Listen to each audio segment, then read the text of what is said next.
I got lots of comments on my last milk bread video asking for the full walkthrough. So here's the entire recipe, and I'll walk you through the whole thing step by step, starting with the starter. The night before, we're going to build our stiff sweet starter with 10 grams of our active starter, 66 grams of water,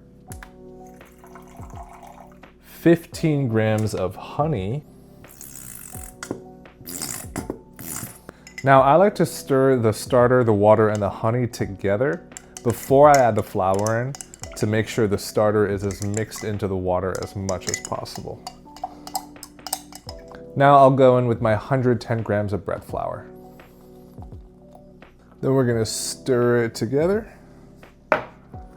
Should be pretty dry and sticky.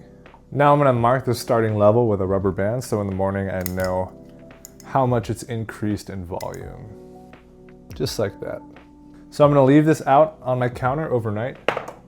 Also the night before, we are going to prepare our Tangzhong or yudane with a 1 to 1.5 flour to water ratio. The recipe calls for 82 grams of flour and 123 grams of water, but I'm actually going to increase these both by 15%, and I'll show you why later. So I'm gonna measure out 94 grams of flour in this bowl.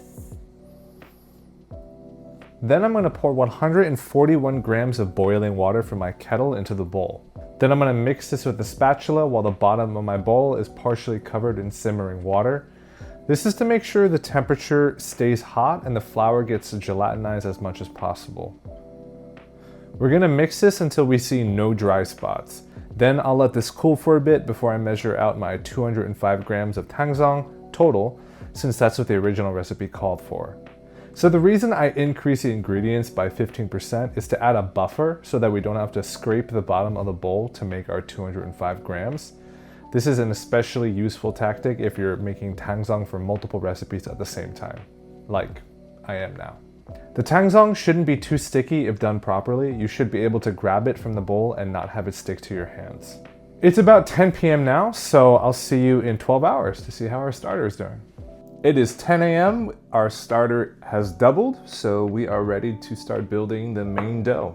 So we go in with all of our starter, 67 grams of whole milk, 20 grams of honey, 5 grams of salt, 218 grams of bread flour, and I like to add the Tangzhong last so I can crush it with a dough hook and guarantee it'll start mixing immediately. I'll start the mixer at low for a few minutes. Once the dough comes together, we will add in our 30 grams of unsalted butter and 1 egg.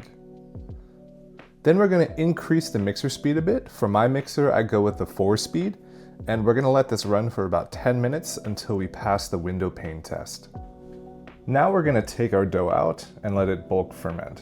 This will obviously be different for everyone depending on how active your starter is and the ambient temperature of the room, but for me this will take about 3 to 4 hours.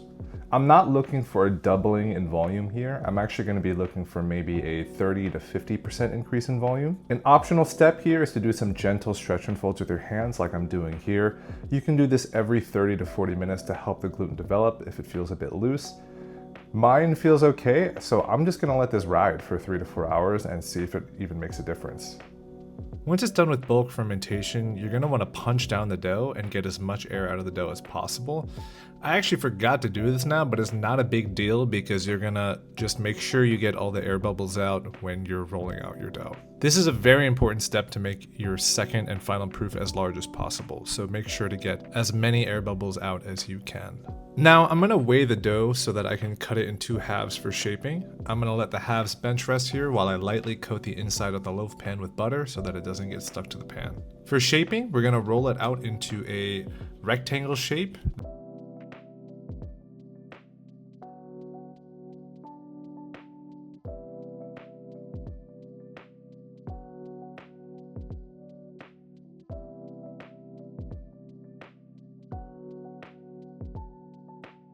Then fold in thirds, kind of like a pamphlet.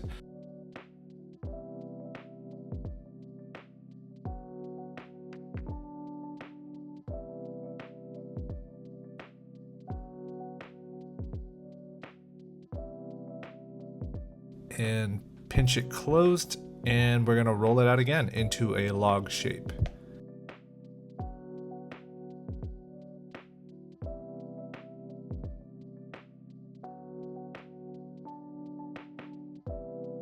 And once we're rolled out and we get as many air bubbles out as we can, we're gonna roll it back up, pinch it shut, and we have one done. I'm gonna put it in our buttered pan and make sure that it's facing where the other half of the dough is going to go. We just wanna make sure they're pointing at each other. This is how we get those spirals on the side to look the way they do. Now I'm gonna do the same thing with the other half.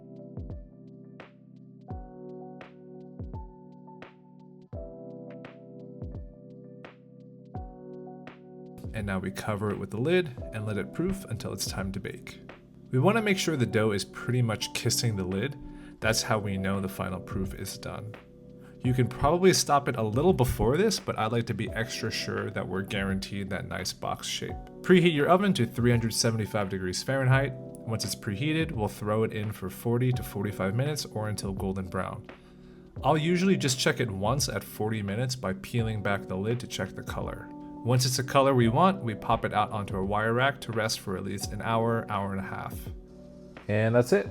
That's the full recipe. So now I'm gonna slice this up and freeze it so I can eat it over like the week. Like this video, drop any questions you have in the comments, and please subscribe for more long form content.